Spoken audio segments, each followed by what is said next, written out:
Gade real. Oh, abaki lot tout, jen la zel min, baka fonctionner. Ti John bread lo. Oh! Comment il y a les m'a déplacé. Ti John, la guet caméra. Là, regardez. Oh, mais Avec ici. Ah, mal fonctionné. Ça guide min. Posez tout. Ça me d'abord ça comme gono ki madame. Ah, yo pas un bel même. Nan shop msot de sa yo men, bo souve mka mezi yo bwe koman bel yo men. Ki bel sou moun met mezi yo bwe men. Mezi ou nou la, mezi ou nou. Ouais. Ya men, se pa se blag men. Bon, deve sou fou ya. Expliquer ici. Nan yon moun nan met sa sou da bien res men. Ya kon sa men. Bel job. Pour prendre balle son bail qui simple. C'est pas très compliqué. Éternel.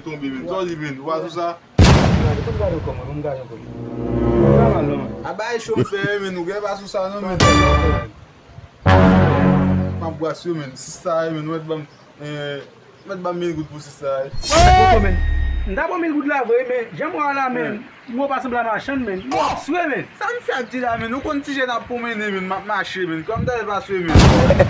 Pit men an la men, sou sa men. Pas un problème, men. Mais j'aime voir là. On va faire rabais, quel rabais même. Mwen te 10 € avou men. Mais ok, pas un problème. La petite chenouille là. Mon chou pa koupon men, madame ou von kilot la kala men, ba wel men, gen bouze ou pren men. Madame ma plen la kala men, pou mba marché. Non men, aba ou pren la kilot madame mwen sou ling nan men. Mbal deman ou piti. Chez mi sek bino fri mi men. Misye? Oui, misye, men. Oh, yo, boy nan mwen joun ni men ou diye misye ko fou men. Bon zumba gay mon cher. Bon dwe misye men kouno ap dim non men oh. Mwen mi mredou, Oui, ti moun de famik pa mwen ave moun. Ala misye ap la ge chay sou mwen.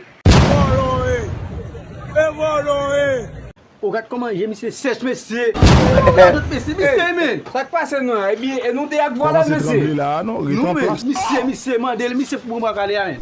A wap ze nou de ak vole men, bo min bala nan men vole ya men. Mwen touye vole ya, e mwen te wala, mwen nare di mwen. C'est où là pas acheter bail nan men akete misye. Et ça pour vous, ça son exemple. Ah, ou pas ta Mwen dit. nare vole, mwen fe ade mwen foutou bwa kale.